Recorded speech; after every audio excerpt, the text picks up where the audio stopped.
Jadi konstituen ini harus betul-betul kenal dengan para calegnya begitu. Seperti juga konstituen ini harus juga kenal dengan calon presiden dan calon wakil presiden. Nah, Ari, kalau orang kerap kali dulu memplesetkan NTT itu sebagai nasib tidak tentu, nusa tidak terurus, nanti Tuhan tolong. Sebagai politisi, saya tidak boleh mengucapkan kata-kata yang membuat mereka patah semangat. Kalau presiden tidak terbiasa cium bau keringat rakyat, tentu akan sulit ya mengerti, memahami, merasakan apa yang menjadi penderitaan rakyat. Emang ada bang yang nggak cium bau keringat? Sebetulnya kalau konsep gubernur sebagai koordinator dipilih presiden harusnya dari dulu 2002, 2003 gitu ya, langsung aja gubernur dipilih oleh presiden.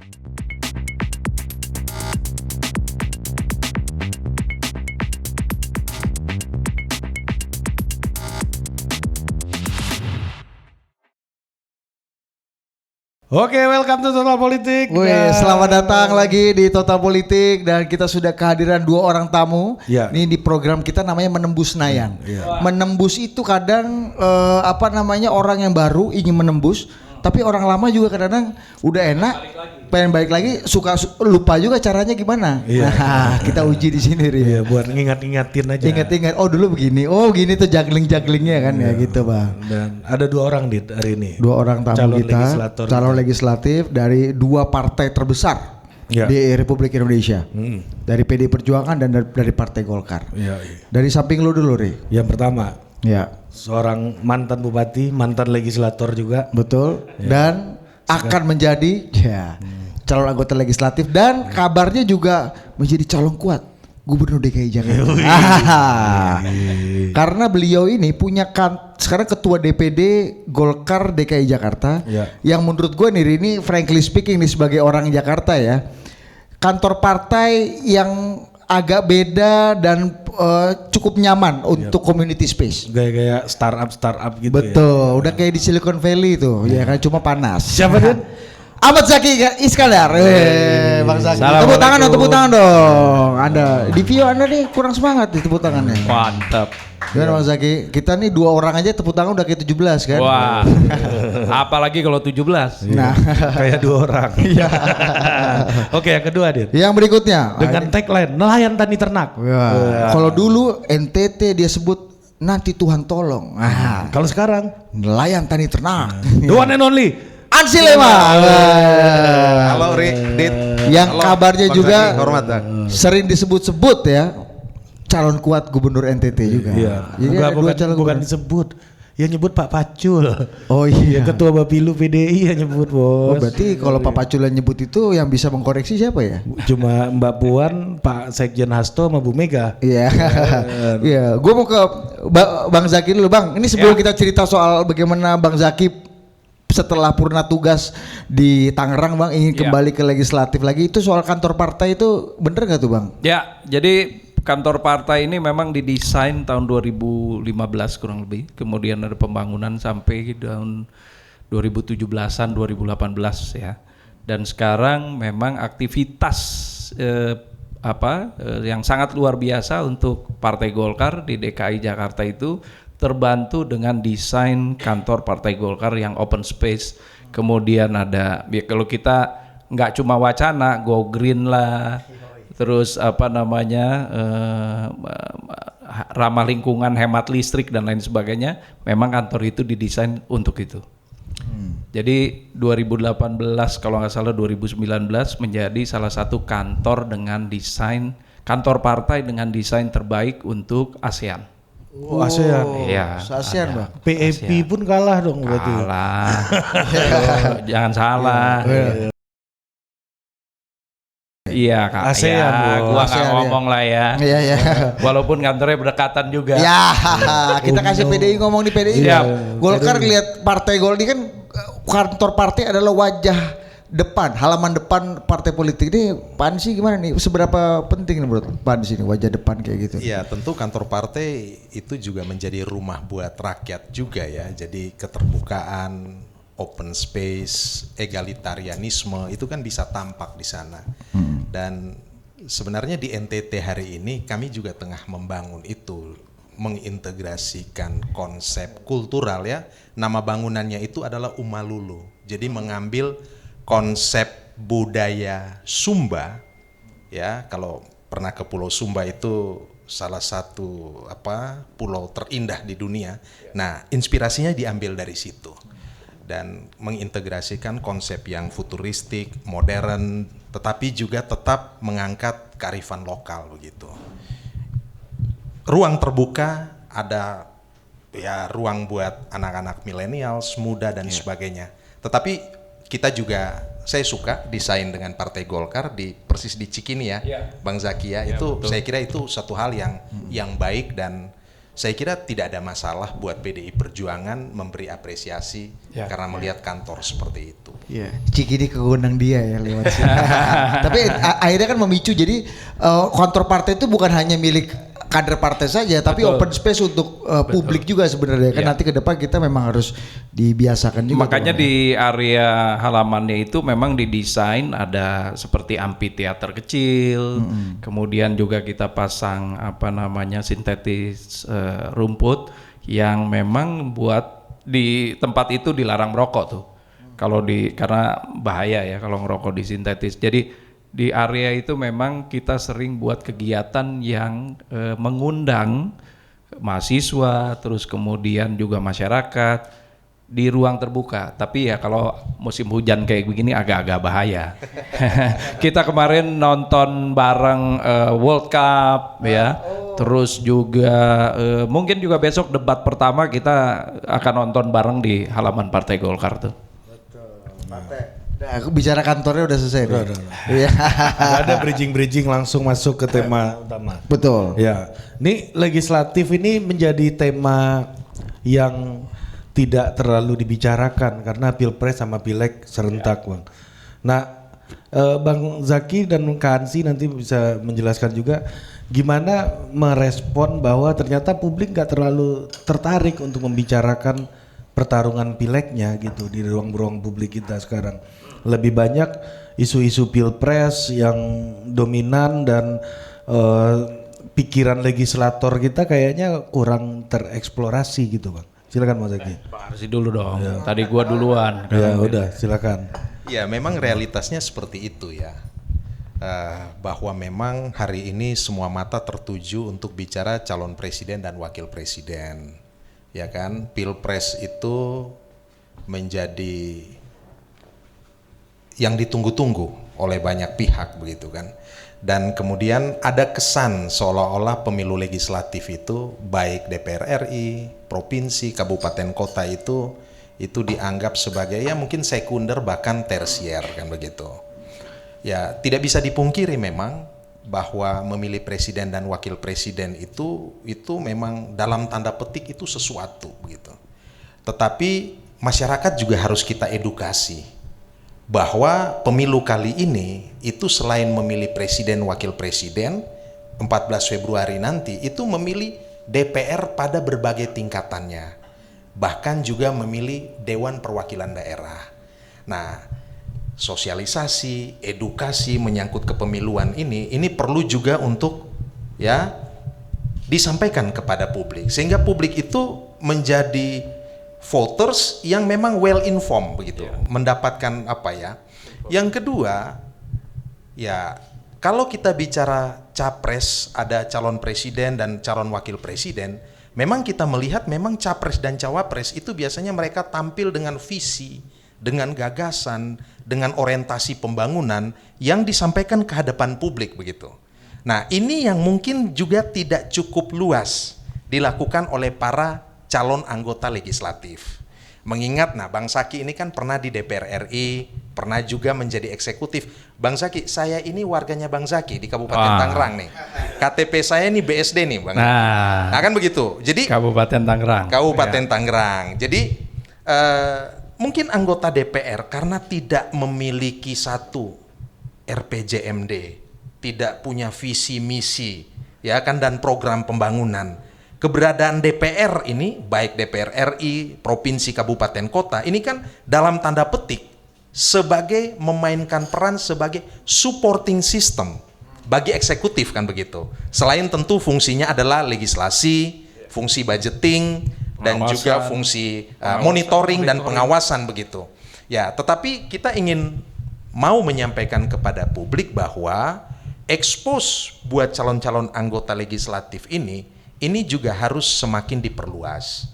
Sehingga masyarakat itu tidak asal memilih kucing dalam karung, kan begitu. Mereka perlu mengenal siapa calon-calon anggota legislatif yang akan mewakili mereka. Jadi konstituen ini harus betul-betul kenal dengan para calegnya begitu. Seperti juga konstituen ini harus juga kenal dengan calon presiden dan calon wakil presiden. Dan mengenal itu tidak hanya mengenal sosok, nama, latar belakang, tetapi terutama mengenal rekam jejak dan isi kepala. Kan begitu. Jadi calon presiden, calon wakil presiden, calon anggota legislatif harus berani berdiskusi. Ya, harus berani menyampaikan visi dan gagasannya, idenya kepada masyarakat supaya masyarakat itu memang mengenal bahwa calon-calon pemimpin mereka ini memang punya isi kepala gitu loh. Dalam kepalanya itu tidak kosong gitu. Kira-kira demikian, Ari. Oke, ini saya tambahin lagi. Jadi sekarang ini juga memang fenomena tiap 5 tahun terkait dengan pemilu atau pileg, pemilihan umum legislatif. Karena terlalu banyak figurnya, kadang-kadang masyarakat juga nggak terlalu fokus akhirnya ya. Tapi kita juga berharap sekarang ini masyarakat bisa menilai para bakal calon anggota legislatif ini yang maju dengan berbagai macam partai, itu walaupun pilihannya banyak, paling tidak mereka bisa memilih. Ya, oke lah katakan partainya partai A, di sana ada list para calon anggota legislatifnya. Nah itu mereka paling tidak mereka harus ada yang kenal di situ. Bukan saja kenal secara informasi ya, karena melalui spanduk atau sekarang medsos, tapi juga paling tidak bisa kenal secara pribadi.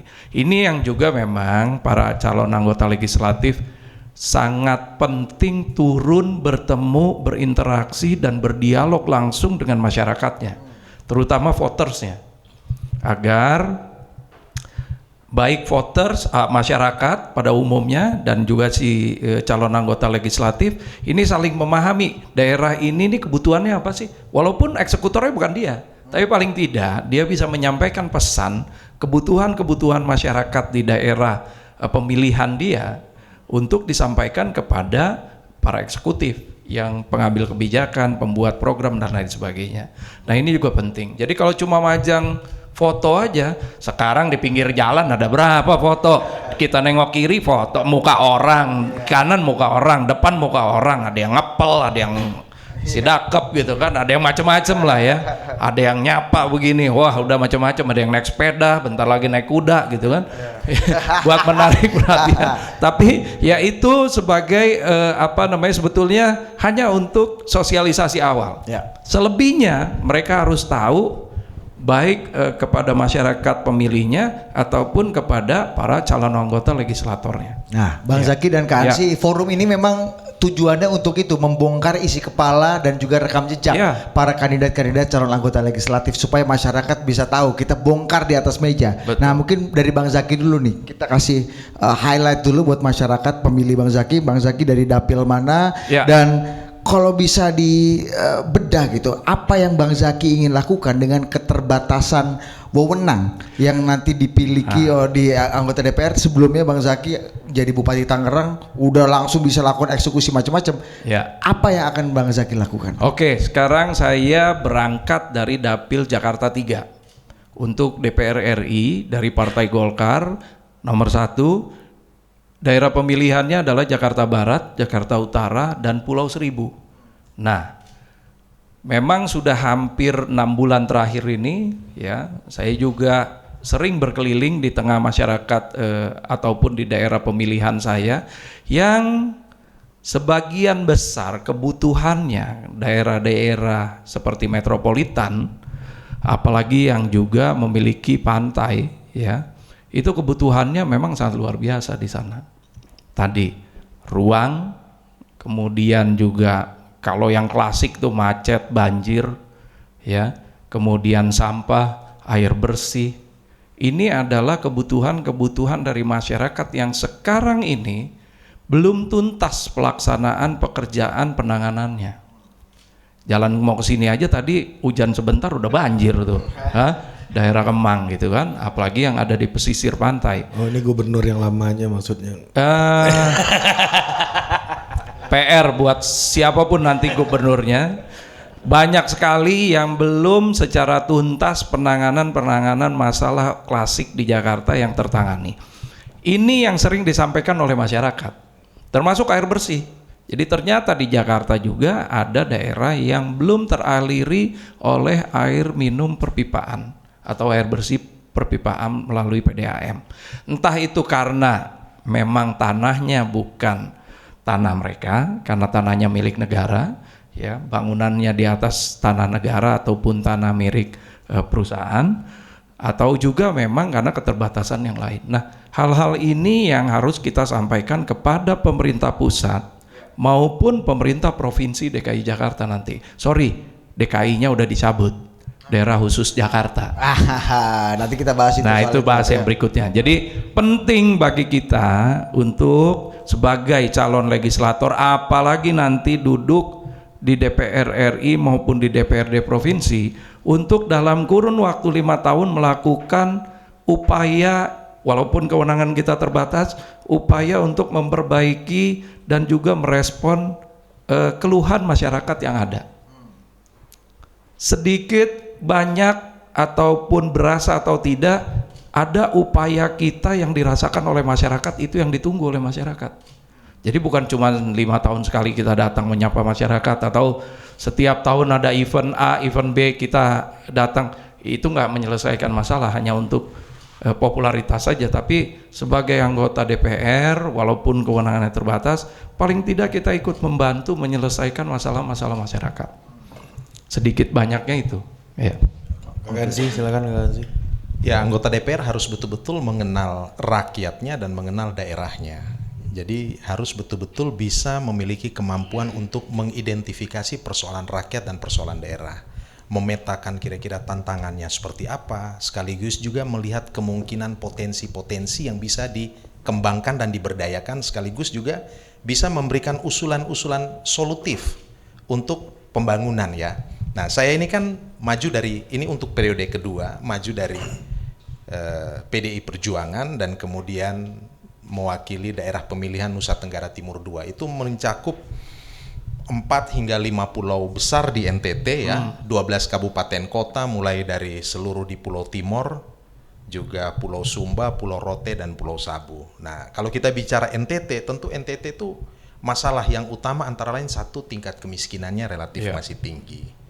Infrastrukturnya juga masih relatif memprihatinkan.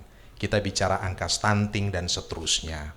Tetapi 4 menuju 5 tahun periode 2019-2024 ini saya kan berada secara sadar memilih duduk di Komisi 4 karena menurut saya Komisi 4 itu komisi yang sangat cocok dengan kondisi kehidupan mayoritas masyarakat di Provinsi NTT. Karena apa? Memang mayoritas masyarakat di NTT itu profesinya adalah petani, peternak, dan juga nelayan. Dan mereka adalah wong cilik, masyarakat kaum marhaen, kaum kecil yang memang harus mendapatkan kepedulian, perhatian, dan keberpihakan dari negara. Apalagi kalau kita lihat, kita tahu NTT itu fiskalnya terbatas, kabupaten kota fiskalnya terbatas, APBD-nya tuh untuk membiayai semua sektor kehidupan tentu akan sangat terbatas. Ini Bang Saki sebagai mantan eksekutif tentu sangat memahami betul soal itu. Nah, dalam konteks itu kemudian menjadi anggota DPR RI dari NTT itu harus bisa hadir untuk memperjuangkan kepentingan daerah dan kepentingan terutama yang saya katakan tadi, kelompok marginal, kelompok pinggiran, kelompok kecil yang memang harus paling ditolong. Nah, Ari, kalau orang kerap kali dulu memplesetkan NTT itu sebagai nasib tidak tentu, nusa tidak terurus, nanti Tuhan tolong. Sebagai politisi, saya tidak boleh mengucapkan kata-kata yang membuat mereka patah semangat. Saya harus bisa memplesetkan akronim itu menjadi sebuah plesetan yang penuh optimisme, penuh harapan, ya kan? Bahkan punya gagasan visioner. Bagi saya NTT itu adalah nelayan tani ternak. kerja untuk membangun perikanan dan kelautan, karena NTT bagian dari Indonesia Timur punya potensi di bidang itu. Ya, kerja untuk para petani dan juga kerja untuk para peternak. Itu mengapa kemudian saya duduk di Komisi 4, karena memang Komisi 4 urusannya adalah urusan mengenai pertanian, peternakan, perkebunan, dan itu menyentuh grassroots.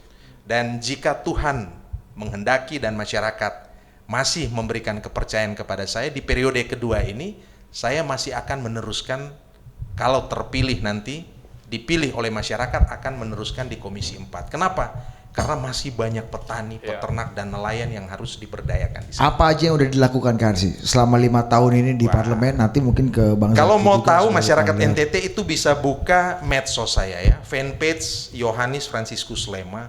Itu setiap rapat, saya rapat Senin rapat dengan siapa, Selasa rapat dengan siapa, Ansi Lema omong apa, bicara dengan menteri apa, itu semua terdokumentasi rapi. Ada di IG, ada di TikTok. Jadi, dan setiap 6 bulan, 1 April dan 1 Oktober, saya selalu merilis laporan kinerja saya selama 6 bulan. Jadi masyarakat tahu, oh Ansi Lema hari ini dari suaranya itu menghasilkan bantuan pupuk organik senilai untuk kelompok tani dan peternak itu 200 juta. Dikembangkan di mana? Oh di Kabupaten Sumba Barat Daya, di Wewewa, di Waijewa, di Kodi. Mereka bisa periksa juga, oh Ansi Lema udah ngomong belum? Misalnya Indonesia paling selatan, Kabupaten Rotendao. Pak Jokowi setelah ke sana, pulang dia bantu nggak? Pembangunan garam, rumput laut, dan seterusnya. Itu terdokumentasi secara rapi. Kenapa saya perlu melakukan ini? Karena politisi untuk mendapatkan kepercayaan publik atau public trust, dia harus bekerja dengan 2 pola. Yang pertama, transparansi kerja itu harus ada dan terdokumentasi. Laporan-laporan itu adalah bagian dari transparansi kerja dan bagian dari akuntabilitas publik. Politisi itu harus menjadi bagaikan ikan yang berenang di dalam akuarium. Bisa dilihat apa yang dia pikirkan, apa yang dia katakan, bahkan pikiran-pikirannya itu harus di-challenge. Jadi Bang Zaki, kita sebagai legislatif ini tidak boleh alergi kalau berdebat. Ya kan? Betul. Atau ditanya oleh orang gitu loh. Kalau ada politisi takut berdebat ya repot lah, kan begitu. Itulah. Gimana Bang? Gimana Bang Zaki? Gimana Bang Zaki? Biasa. Jawabannya waktu yang sangat terbatas. Gitu. Jadi kalau sebetulnya seorang politisi, apalagi zaman medsos seperti sekarang ya, itu ruang debat itu memang bisa di mana aja. Bisa di mana aja. Tidak melulu harus di depan, misalnya di universitas, di kampus gitu ya. Ini podcast begini juga kita bisa jadikan ruang debat, ya kan? Kemudian juga selain acara televisi, juga acara-acara yang lain yang bisa kita, bahkan platform media sosial ini juga bisa jadi ruang debat yang luar biasa ya. Saya punya Instagram, memang ada adminnya, karena hampir nggak mungkin kita balesin semua komen atau pertanyaan. Tapi paling tidak admin ini juga udah tahu garis-garis besarnya. Kalau nanyanya seperti saya masih zaman bupati gitu, jalan rusak atau ada sampah atau ada kekeringan pada saat kemarin tuh berapa bulan yang lalu, nah itu sudah ada ya, itu udah ada basis jawabannya ya, tinggal bagaimana menyampaikannya. Jadi sebagai politisi, apalagi di DPR RI, itu kan ada kolektif kolegial, nggak seperti pimpinan daerah. Pimpinan daerah itu langsung spotlight. Sementara kalau di DPR RI, kalau kita tidak bersuara, ya nggak bakal kelihatan. Maka dari itu kita harus jadi ikan yang ada di dalam akuarium. Kelihatan, boleh dilihat tapi nggak boleh disentuh gitu. Jangan jadi ikan di lautan. Waduh, biar bagus kayak gimana tapi di dalam lautan, nah apalagi yang ngumpet di dalam karang ya repot juga gitu. Asal ada yang kecil makan baru lewat, baru kelihatan. Kalau nggak ada barang lewat, nggak nongol-nongol ya udah. Nah ini jadi apalagi ini di Komisi 4 sangat luar biasa sekali Bang ya, ketermanfaatannya bagi masyarakat. Kalau saya dulu di Komisi 1 Jadi benar-benar sangat terbatas sekali urusan dengan masyarakat umum dan kebutuhan masyarakat umumnya. Kita lebih banyak membantu para TNI kita, ya. Kemudian dalam periode saya 2009 sampai 2012 itu kita menelurkan satu undang-undang yang sangat baik sekali, yaitu Undang-Undang Intelijen Negara. Itu juga pada periodisasi itu. Dan juga urusan-urusan luar negeri kita. Jadi Komisi 1 itu sangat terbatas sekali mengurusi masyarakat pada kebutuhan domestiknya. Tapi terlepas dari apapun, setiap ke dapil juga tetap saya akan menampung urusan-urusan domestik masyarakat, dan kita akan sampaikan di fraksi yang mengurusi bagian-bagian dari komisi-komisi terkait. Seperti Komisi Infrastruktur misalkan di Komisi 5. Kemudian juga kebutuhan pendidikan di Komisi 10. Di sana itu ada panditonya, namanya kalau dari Golkar jadi lupa saya, Ferdiansah. Itu udah berapa periode di sana ini. 6 periode di Komisi 10. Jadi kalau ada urusan-urusan pendidikan sama Kang Ferdi pasti diurusin. Hal-hal seperti ini yang memang harus ditampilkan oleh sosok para anggota legislatif, karena 400 lebih.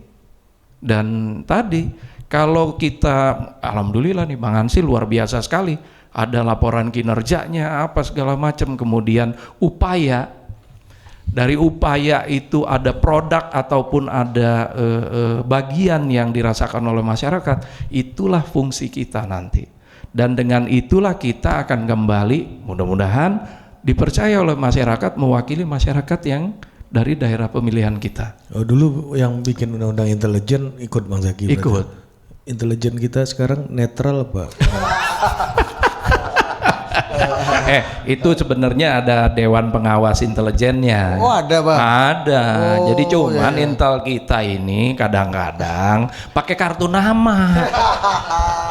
Repot. Di mana-mana James Bond kagak ada yang tahu, nggak ngeluarin kartu nama. Di sini ngeluarin ada kartu nama. stiker mobilnya Bang. Sama ada vaksinnya juga. Nah, itu dia. Mobil clear ya. Jadi ya hal-hal seperti itulah. Iya. Bang, Ya. tapi kalau sih mau nambahin? Ya, jadi begini, Ri. Walaupun tadi boleh dibilang bahwa sorotan publik itu lebih banyak kepada Pilpres dan kerap kali mungkin tidak Hampir terlalu terlupakan, banyak, hampir ya. terlupakan kepada Pileg. Tetapi Pileg dan Pilpres itu punya keterkaitan erat. Ya. Misalnya begini, calon presiden saya, Mas Ganjar, itu kan bicara visi Indonesia sentris. Dan ketika kampanye, pertama kali yang dia kunjungi itu adalah Papua, Merauke. Setelah dari Papua, dia ke Kupang, ke Ende, dan ke Rotendao. Ke Indonesia paling selatan, itulah teras depannya NKRI. Kalau Mas Ganjar jadi presiden, Ansilema itu tentu akan mudah untuk bilang ke Mas Ganjar, Mas, tolong bangun NTT itu. NTT ini kekurangan A, B, C, D, E. Nah, kalau dalam Fokusnya kepada perikanan kelautan, komoditinya ada rumput laut, ada garam, kita kembangkan deh di Sabu. Ya, Mas Ganjar harus beri hati buat wilayah perbatasan Indonesia ini. Kenapa? Karena ini teras depannya, beranda depannya NKRI. Kalau dalam proses kampanye ini gimana Kakak? Bermanfaat nggak mendukung ikut jadi pendukung Mas Ganjar ini? Oh pasti, karena mereka udah langsung tahu. Kalau Mas Ganjar jadi presiden, tentu Mas Ganjar akan bertanya ke kita dari NTT. Bung Ansi, ini di NTT apa ya yang perlu saya bangun? Paling kan Mas Ganjar tidak mungkin mengerti sampai ke kabupaten kota yang kecil-kecil. Oh, iya. Kan begitu. Disitulah fungsi kita untuk bisa menyampaikan aspirasi dari publik ini. Jadi kemarin ada kunjungan kaitan. gimana? Oh, kemarin ketika Mas Ganjar itu dari Merauke, ya kan? Lalu terbang ke NTT, di sana saya, Pak Herman Heri, Pak Andreas Sugo Parera udah tunggu di Kupang. Keliling, ketemu millennials, ya kan? Ketemu petani, ketemu peternak, penyuluh, ketemu nelayan. Kenapa? Ya karena Ansilema yang ngajak gitu. Saya tunjukkan bahwa masa depan NTT ini ada di sektor perikanan kelautan, sektor pertanian, dan sektor peternakan. Kalau kita lihat angka kemiskinan yang nyaris 20%, yang miskin itu adalah petani, peternak, dan nelayan. Iya. Kalau mau pangkas kemiskinan NTT, sektor ini yang harus diberdayakan. Sejahterakan mereka. Betul. Ya. Dari situ kemudian kita ke ND. Untuk apa di ND? Menangkap inspirasi Bung Karno. Bung Karno ini 4 tahun diasingkan di ND. 4 tahun bos, pendiri Republik ini. Ya itu di kampung bapak saya, Bang Zaki. Jadi sampai di ND, ke situs Bung Karno, ya Mas Ganjar sholat di situ, kemudian cuci muka dari air yang digunakan oleh Bung Karno pada saat itu 1934 sampai 1938. Lalu berbincang bersama tokoh-tokoh agama di sana, baik kalangan Muslim maupun pastor-pastor Katolik. Bung Karno dulu tinggal dengan haji Muslim di ND, berinteraksi, berdiskusi, sparring partner intelektualnya itu adalah pastor-pastor Eropa Katolik. Dan itulah napak tilas itu yang dilakukan oleh Mas Ganjar. Dari Kupang menuju ND dan kemudian beliau ke selatan Indonesia di Pulau Rote. Nah, Ibu Mega berpesan baik kepada Presiden Jokowi maupun kepada Pak Ganjar, membangun Indonesia harus dari pinggiran. Membangun dari Indonesia itu harus dari teras depan. Karena dulu pinggiran ini dianggap wilayah yang terbelakang, tertinggal, termarginalkan. Hari ini harus diberi perhatian. Pesan Mas Ganjar ketika beliau mulai berjalan dari Merauke lalu ke NTT, beliau mau kasih pesan kepada masyarakat Indonesia Timur dan juga NTT. Kalian ini penting. Walaupun jumlah pemilih kalian mungkin hanya 4-5 juta penduduk. Tetapi kalian ini sangat penting dan kami akan memberikan kerja-kerja konkret untuk membantu kalian. NTT ini daerah yang punya potensi alam, punya pariwisata yang indah, punya Labuan Bajo yang keren, tapi punya banyak keterbatasan, Bang Zaki. Ya. Kira-kira Keterbatasannya langsung pakai kode gini ya. Ya, itu. Kalau Bang Zaki gimana Bang? Sama Di aja. Jakarta ada manfaatnya nggak jadi pendukung Prabowo ini dalam pencalekan Bang Betul, Zaki? termasuk juga masa-masa Bang Zaki kalau misalnya jadi kan nanti Jakarta akan ditinggalkan, Ya. melucuti dirinya sebagai ibu kota. Nah, gimana? Jadi gini, kalau Pak Prabowo dengan Mas Gibran kan sudah ada asta cita tuh, 8 misinya ya. Di sana udah tertuang segala macam dengan kemudian ada program strategisnya. Kalau kita bicara mengenai Jakarta, pasca ditetapkannya IKN menjadi ibu kota negara nanti, maka dari itu daerah khusus ibu kotanya sudah dicabut nih Jakarta nih, karena undang-undangnya sudah disahkan IKN. Sementara undang-undang Jakarta sedang dibahas RUU-nya. Itu yang menjadi kopi hangat kita mungkin nanti pembahasannya. Tapi terlepas dari apapun, di programnya Pak Prabowo itu sudah pasti membuat Jakarta ini menjadi pusatnya ekonomi dan bisnis Indonesia. Jadi kalau di Amerika New York sebagai pusat bisnis, Washington ini sebagai pusat pemerintahan. Inilah yang akan terjadi di Jakarta. Jadi Jakarta tetap akan menjadi magnet di Indonesia sebagai pusat bisnis dan ekonomi. Pun begitu, sebagai pusat bisnis dan ekonomi, kemudian juga modernisasi dan lain sebagainya, Jakarta ini juga harus segera dibenahi. Tadi kebutuhan-kebutuhan masyarakat yang berarsiran dan bersinggungan juga dengan program nasional ini banyak sekali terjadi di Jakarta. Tadi seperti pesisir nelayan kita juga butuh perhatian, ya. Apalagi dengan kondisi Jakarta yang sudah padat luar biasa, polusinya bukan saja hanya di darat, di air, tapi juga di udara. Itu ada polusi. Nah, ini menjadi perhatian khusus nanti untuk Pak Prabowo menangani masalah Jakarta. Dengan catatan gubernurnya pun harus sejalan. Itu dia. Nah, masukkan itu barang. Bang Zaki, ini menarik. Di acara kita waktu itu di Adu Perspektif di Detikcom, Bang Fahri Hamzah pernah mengatakan bahwa gubernur DKI itu harusnya orangnya presiden.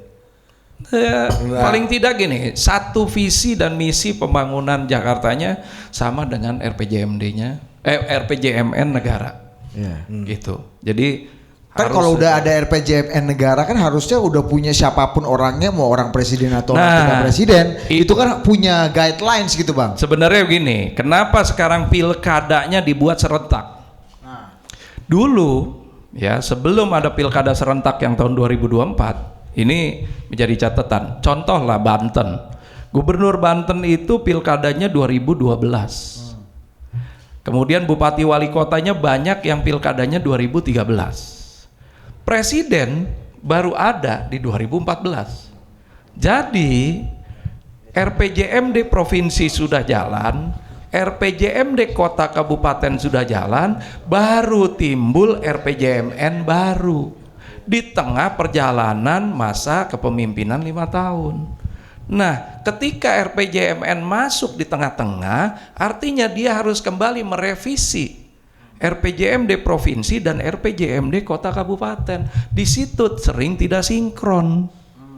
Jadi sekarang dengan konsep pilkada serentak, ya, di mana presiden dan kabinet baru akan dilantik di bulan Oktober kalau nggak salah. Presiden terlebih dahulu, DPR RI dulu 1 Oktober, kemudian presiden 20 Oktober. Setelah itu langsung kabinet terbentuk mungkin paling telat di bulan November. Baru bupati wali kota gubernur dilantik di bulan Desember. Jadi negara sudah punya RPJMN terlebih dahulu. Oke, yang menjadi lewat presiden terpilih yang dipilih lewat langsung oleh presiden rakyat. terpilih dengan kabinetnya semua dan DPR RI sudah menyepakati RPJMN sebagai pegangan pembangunan sampai nanti tingkat daerah. Dengan RPJMN ini provinsi dan kota kabupaten RPJMD-nya tentu saja akan berpegangan kepada RPJMN. Jadi nanti urusan-urusan di provinsi dan daerah, kota kabupaten, semuanya akan merupakan urusan wajib dan konkuren daerah.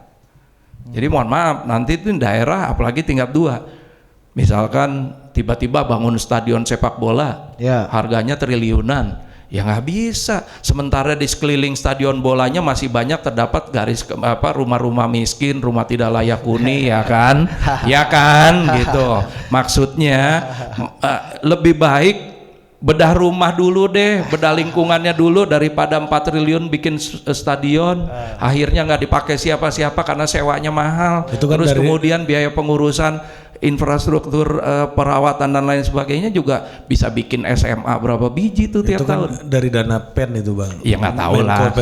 Gua kan nggak bilang di Jakarta.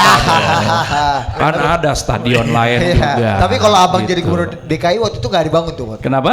Kalau abang waktu itu jadi gubernur ya, abang memilih untuk tidak membangun di saat itu. Gini ya, saya refernya ke Tangerang aja deh. Ya. Apa yang sudah saya lakukan? Saya bikin sport center di Tangerang. 3 tahun anggaran habisnya nggak sampai 300 miliar, tapi kita dapat stadion sepak bola, kemudian running track sintetis, kemudian ada gor indoor dan kawasan sport center yang terbangun, dan itu bisa dipergunakan untuk event-event nasional maupun semi internasional ya, ASEAN, kelas ASEAN. Nah, hanya 290 miliar aja. Itu pun dengan 3 tahun anggaran tuh. Karena saya lebih memprioritaskan membangun kawasan padat kumuh miskin dulu. Ya, perkampungan nelayan. Kemudian infrastruktur dasar kita, jaringan jalan di Kabupaten Tangerang karena luasnya lebih besar dari provinsi Jakarta, kita lebih fokus kepada rehab jaringan jalan, ada yang kita perlebar, ada yang kita rehab berat dan lain sebagainya. Jadi itu yang dilakukan. Walaupun kita tidak mengesampingkan juga nih program untuk sarana olahraga.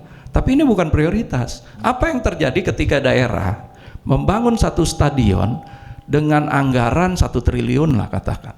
Tapi daerah tersebut masih banyak titik-titik kemiskinan dan juga sektor-sektor pembangunan wajib yang masih harus dapat perhatian penuh. Nah, ke depan dengan RPJMN yang baru ini nggak ada lagi nih. Urusan nanti stadion ya ataupun sarana agama, masjid gitu mau bangun yang gede kayak Istiqlal di misalkan atau gereja di NTT, ya itu pakai APBN, jangan beratin APBD daerahnya. Lebih baik APBD daerahnya buat urusan-urusan yang menjadi kebutuhan pokok dan wajib dari masyarakat setempat. Ini ada sistem baru nanti yang akan mencoba mempercepat proses pembangunan. Diskusi ini sebenarnya sudah ada zaman saya waktu dengan Pak JK sebagai wakil presidennya Pak Jokowi yang pertama, periode pertama tuh. Pak JK kan yang menginisiasi pilkada serentak ini setelah pilpres. Jadi gunanya bukan hanya penghematan tapi juga faktor Jadi yang sangat lebih teknokratis ini ya Bang ya? Faktor terkait dengan program pembangunan, kita kan dulu punya GBHN ya, karena kan dulu zaman Pak Harto siapa yang mau berani ngelawan Pak Harto, dan kemudian Repelita yang dijadikan pelita, rencana pembangunan 5 tahun yang kemudian menjadi pembangunan 5 tahun berkelanjutan tuh. Karena beberapa periode di bawah Pak Harto. Nah ini yang kita inginkan dari RPJMN, yang kemudian bisa menjadi program berkelanjutan. Dan daerah itu wajib memprioritaskan pembangunan-pembangunan yang diutamakan, yang dibutuhkan oleh masyarakat. Apa aja itu? Pendidikan, kesehatan, infrastruktur. Seperti tadi. Kita masih banyak butuh SD, SMP, SMA, apalagi SMA sekarang, SMK maupun sederajat. Kita masih butuh banyak puskesmas, rumah sakit. Pada saat COVID kemarin 2 tahun, ternyata sarana prasarana fasilitas kesehatan kita sangat minim sekali, termasuk sumber daya manusianya, dokternya. Butuh universitas dengan fakultas kedokteran yang banyak sebetulnya. Jadi sarana-sarana ini dulu, sektor-sektor ini dulu, mohon maaf, yang diprioritaskan, pendidikan, kesehatan, dan infrastruktur. Yang lain biarkan itu menjadi urusan negara. Daerah mau bikin misalnya stadion, kolam renang, dan yang lain-lain, ajukan aja jadi tuan rumah PON. Kan APBN yang turun, ya kan? Nggak pakai APBD setempat. Nah ini, konsep ini yang sedang dibangun. Harus kreatif juga tuh ya kepala-kepala daerah ini ya. Kepala daerah nanti diberikan daftar menu pembangunan. Kalau pertanyaan berikutnya, bagaimana dengan janji politiknya? Sesuaikan janji politiknya dengan daftar menu pembangunan yang sudah digaris bawahi oleh RPJMN tersebut.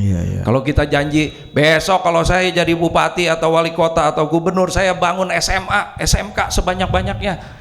Masuk itu ada di sektor pendidikan. Lihat daftar menu. Sektor utama, daftar menu. Oke, ada pembangunan SMK, SMA. Cocok, nggak apa-apa. Saya jadi bupati, saya akan bangun rumah sakit. Rumah sakit dari tipe C dulu yang dalam kurun waktu 10 tahun dia akan menjadi tipe B. Ada, cocok, boleh. Mau bangun rumah sakit sampai 300-500 miliar pun diperbolehkan. Tapi kalau besok saya mau bikin misalnya daerah pariwisata dengan konsep modernisasi, pakai LRT, pakai ini, ya tunggu dulu kawan. Tunggu dulu bos. Iya. Lu masih banyak rumah tidak layak huni. Imajinasi boleh Bang. Imajinasi boleh. Tapi yang begitu pasti akan dianulir nanti. Cocok juga Bang Zaki ini jadi Mendagrinya Pak Bowo nih. Pengennya jadi gubernur bos. Lu jangan salah. Doktor gua itu ilmu pemerintahan dalam negeri, dalam PDN. Cocok. Jadi lu bisa aja baca. Nah, perspektif Bang, perspektif. Bener, mantap juga. Jadi ada menu lain. Perspektif Abang 10 tahun jadi bupati ini udah jadi tukang tekan bupati lain saya lihat. Nah, kita geser ke Kansi ini kembali ke topik yang paling hangat ini soal daerah khusus Jakarta, dan kemudian muncul wacana tadi Bang Zaki dan Kansi juga udah kasih kisi-kisi bahwa memang gubernur Jakarta itu memang gubernur harusnya adalah perpanjangan tangannya presiden, pemerintah pusat, yang orangnya presiden yang bisa menjalankan apa yang kemudian direncanakan oleh presiden terpilih nanti. RPJMN. Ini kan muncul akhirnya ya udahlah wacana kita nggak usah pilih lah barang ini ditunjuk saja. Begini. Meskipun udah dibatalkan oleh. Nah ini sebenarnya jawabannya ada nih. Silakan Bang.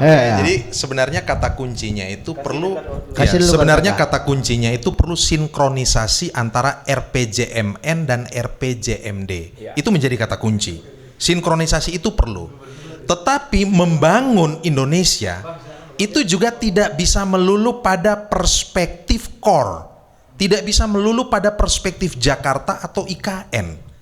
Karena Indonesia itu adalah plural dan heterogen, maka perspektif untuk membangun Indonesia itu juga harus perspektifnya NTT, Maluku, Papua, Sulawesi, dan seterusnya. Itulah mengapa calon-calon presiden sekarang itu harus rajin melakukan belusukan, turun ke rakyat untuk melakukan apa? Melakukan belanja masalah. Hanya dengan turun langsung, melihat langsung, mendengar langsung dari masyarakat, baru presiden itu bisa mengerti. Kalau presiden tidak terbiasa cium bau keringat rakyat, tentu akan sulit ya mengerti, memahami, merasakan apa yang menjadi penderitaan rakyat. Emang ada bang yang nggak cium bau keringat? Minimal bau keringat sendiri kan dia cium bang. Minimal kan kalau lari-lari kan bisa cium bau keringat rakyat kan begitu. Sebut nama dong, sebut nama dong. Gitu. Nah, jadi poinnya adalah kan begitu. Poinnya adalah karena Musrenbang pun ini Bang Zaki sangat paham soal itu karena pelaku beliau. Itu kan prosesnya tuh bukan top down. Prosesnya kan juga bottom up kan begitu. Jadi memang semuanya itu harus muncul dari bawah. Bang Zaki tadi betul menggarisbawahi secara sangat eksplisit bahwa apa? Pemimpin itu harus memiliki kejelian dan kepekaan untuk menentukan skala prioritas pembangunan. Apa agenda pembangunan yang harus dilakukan? Pelayanan publiknya seperti apa? Pemberdayaan rakyatnya seperti apa?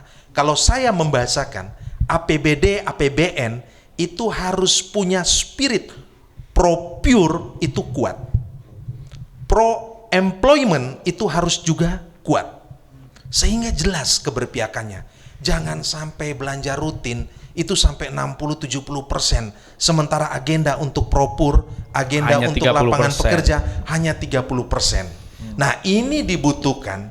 Nah, kalau presiden punya latar belakang pernah menjadi kepala daerah seperti beliau ini, apalagi kepala daerah yang sukses ya kan gitu.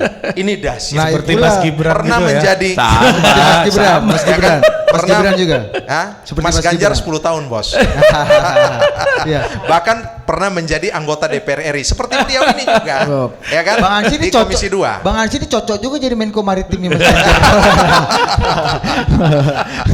Ya, yang pasti kalau bicara Indonesia Timur itu pasti visi dasarnya maritim. Ya. Ya. Karena ada Maluku, Maluku Utara. Maluku itu 97% itu luasnya itu laut loh. Mestinya harus ada lumbung ikan nasional di sana. Betul-betul harus didorong. Dan visi Mas Ganjar itu visi apa? Tidak lagi memunggungi lautan. Visinya itu adalah berorientasi laut, maritim itu harus menjadi sumber hidup dan ruang hidup. Ini masuk. Wah. Match betul, cocok dengan visi nelayan tani ternak ini. Ini judulnya bukan lagi menuju Senayan ini. Apa? Menuju Gedung Putih. Menuju kabinet ya bang. Tapi gini. Apa jangan-jangan Mas Ganjar yang menuju Senayan? Bang, kan Pak Jokowi udah bilang ke Mas Ganjar nanti begitu dilantik hari pertama langsung mikir pangan kan. Jangan.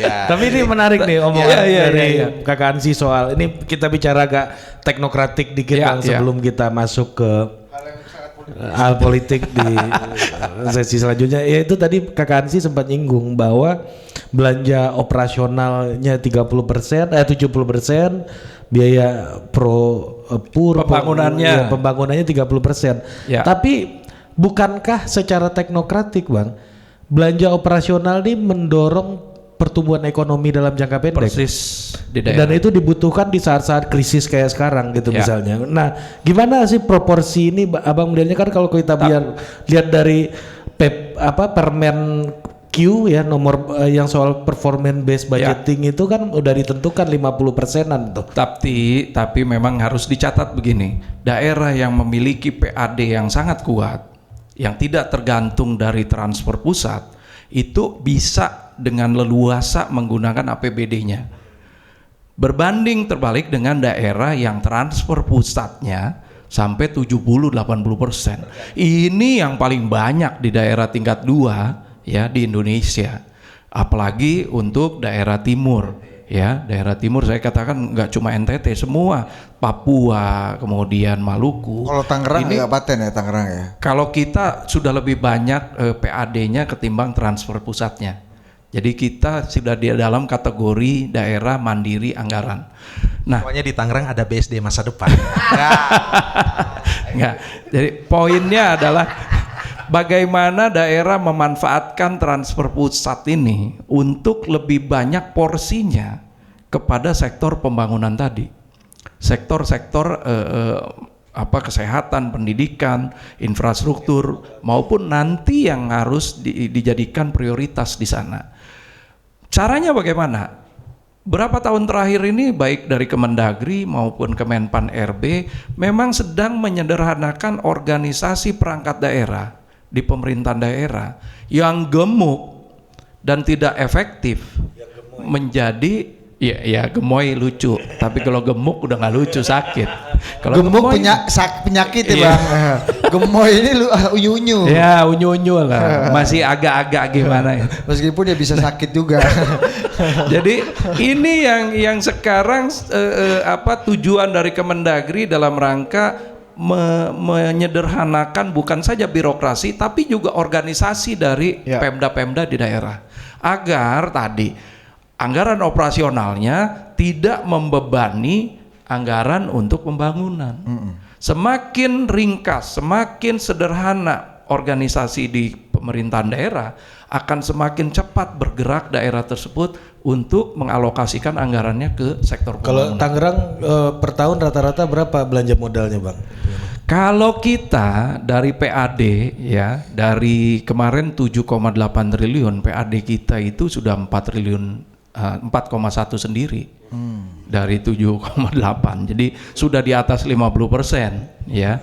Kemudian belanja operasional itu hanya 43 ya. Kemudian pembangunannya yang 50% lebih. Artinya walaupun bagaimana, kalau Kabupaten Tangerang nggak bisa apple to apple dengan kota ataupun Tangsel, karena kita masih daerahnya sangat luas sekali. Kalau mau perbandingan yang paling dekat adalah Kabupaten Bekasi mungkin, karena punya pantai juga, punya kawasan industri, daerah pertanian, daerah industri dan perumahan pemukiman. Ya, tapi anyhow, inilah yang sekarang sedang dirancang untuk pemerintahan daerah ke depan menjadi pemerintahan daerah yang modern. Dalam artian bukan cuma masalah teknologi, tapi juga tata kelola pemerintahan. Governance-nya ya bang ya. Tata kelola pemerintahan governance. Nah, ini sederhana, ringkas, dan tidak banyak personil yang terlibat. Ada sisi buruknya nanti di sana. Apakah itu? Tadi, yang sebenarnya kalau konsep zaman dulu pemerintahan daerah ini menjadi tempat untuk menyerap pengangguran di daerah lokal.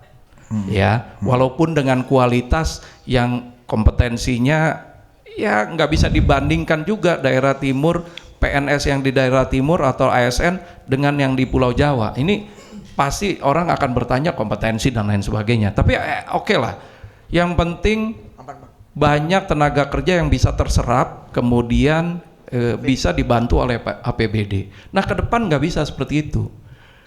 Pun dengan gimana, nah tadi seperti Bang Hansi bilang, ini harus dibangun daerah ini. Sektor pertanian, kemudian perikanan di NTT dan juga perkebunan, ini harus menjadi sektor yang terdepan agar orang-orang tidak lagi mencari pekerjaan keluar dari NTT penuh di Pulau Jawa. Nah, sektor ini yang harus bagaimana caranya kita memberikan kesejahteraan kepada petani, kepada nelayan, kepada para peternak, agar mereka dengan tinggal di daerahnya masing-masing, mereka bisa hidup dengan dengan sejahtera. Kebutuhannya semua terlayani, uangnya bisa disimpan atau bisa ditabung. Nah, ini yang kita inginkan. Dengan begitu mereka tidak akan lagi mencari pekerjaan di misalnya sektor-sektor pemerintahan daerah atau bahkan masuk semua ke Pulau Jawa. Ini Tangerang ini miniatur kecil dari Jakarta juga, karena Sabang sampai Merauke orang masuk ke wilayah Kabupaten Tangerang setiap tahunnya kurang lebih 200.000 jiwa. Jadi hilir juga ya bang dari tadi proses. Jadi yang disampaikan beliau ini kan pelaku. Betul. Ya, pelaku gitu. Jadi sebenarnya kalau lu pemain, birokrasi, tata kelola, good governance itu kan harus dibangun pada ya katakanlah birokrasi yang bersih, profesional, dan profesionalisme birokrasi itu kan berorientasi melayani. Supaya efektif dan efisien, kata kuncinya tadi kata beliau, butuh perampingan birokrasi. Birokrasi itu nggak boleh terlalu obesitas kan begitu. Supayanya larinya lebih enak kan begitu. Dan juga lebih efektif dalam bekerja. Itu satu.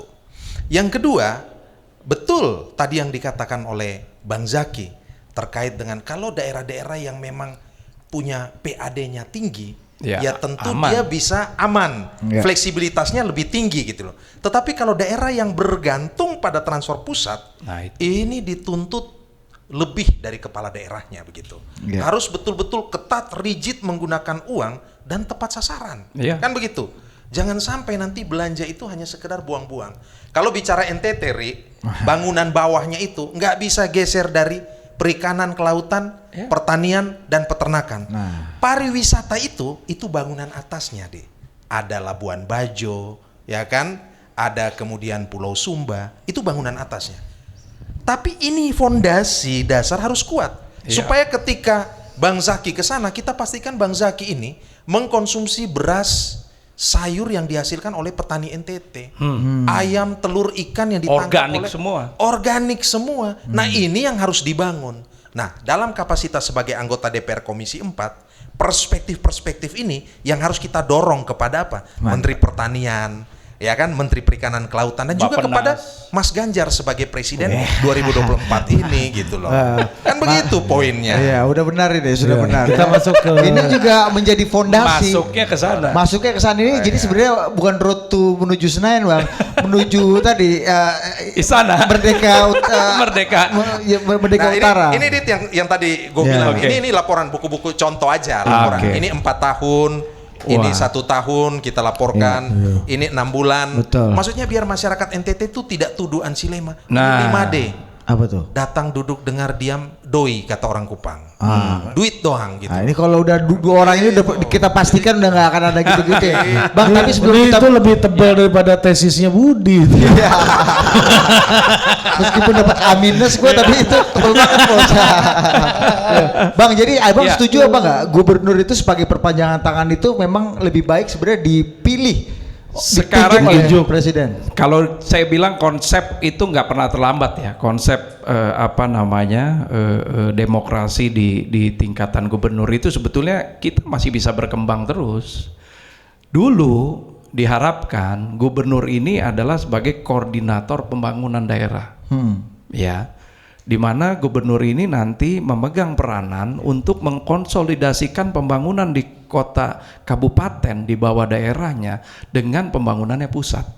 Tapi sebetulnya dengan konsep yang besok nih, dengan RPJMN ini terlebih dahulu ya daripada RPJMD daerah, itu sebetulnya gubernur yang dengan konsep sekarang dipilih oleh masyarakat gitu ya, siapapun gubernurnya nanti nggak akan bisa keluar dari rencana pembangunan RPJMN-nya.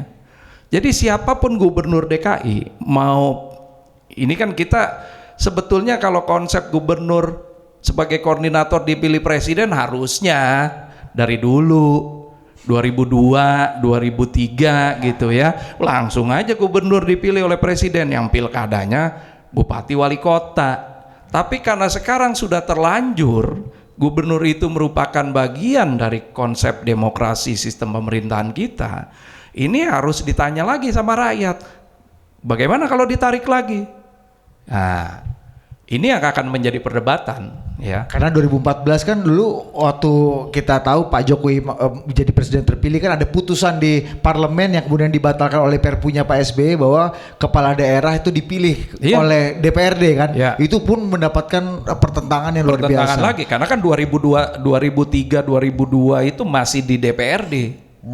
Waktu itu akhirnya kan terus dengan undang-undang pemilu pilkada yang baru itu semua dipilih oleh rakyat. Oke. Nah, cuman terjadi berbagai macam kerawanan konflik pembangunan atas hasil pilihan demokrasi itu. Ketika gubernurnya kuning, bupatinya ada yang merah, ada yang biru, ada yang hijau. Ini konsepnya akhirnya jadi ada gengsi, ada ini segala macam lah. Nah, sekarang dengan konsep yang baru nih, pilkada serentak, itu sebenarnya udah bisa diminimalisir.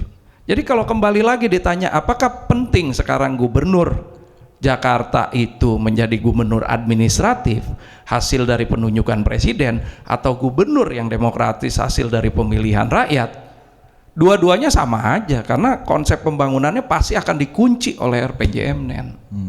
Nah, hanya sekarang saluran demokrasinya yang nggak ada. Kalau menjadi daerah administratif, ini yang menjadi pertentangan sekarang. Karena rakyat berhak memiliki keputusan untuk memilih pemimpinnya. Sementara di Jakarta, daerah administratif yang sekarang ada itu di tingkat kota kabupatennya. Ini kan semua daerah administratifnya. Jakarta nggak punya peluang untuk memilih wali kota.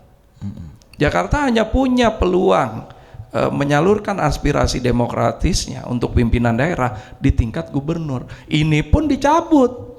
Ini yang jadi masalah. Kalau daerah lain misalnya di provinsi lain gubernurnya dicabut menjadi gubernur administratif, mungkin nggak terlalu ribut. Ya, tapi kalau Jakarta saluran demokrasi masyarakat untuk menentukan pimpinannya hanya ada di gubernur, dan ketika ini dicabut itu akan menjadi problem besar ketika saluran demokrasi ini nggak ada. Dengan kewenangan dan anggaran yang luar biasa ya Bang. Ini cocok juga Bang jadi Menko Polhukam kalau kayak gini. Jadi pasca 98 masuk dalam era reformasi, spirit kita itu desentralisasi otonomi daerah, bukan sentralisme. Itu semangatnya.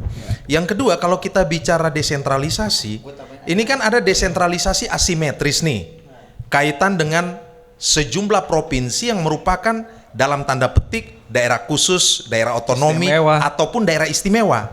Ada Aceh, Serambi Mekahnya Indonesia, katakan begitu.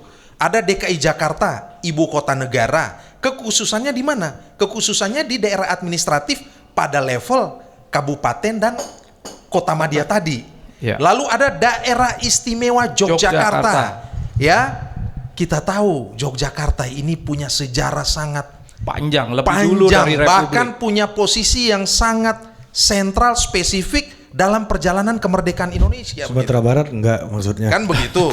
Bukan, menjadi istimewa itu ada konteks historis pada saat itu. Dan kemudian saudara-saudara kita di Papua dengan otonomi khusus. Inilah desentralisasi asimetris yang menjadi keputusan ataupun kesepakatan kita.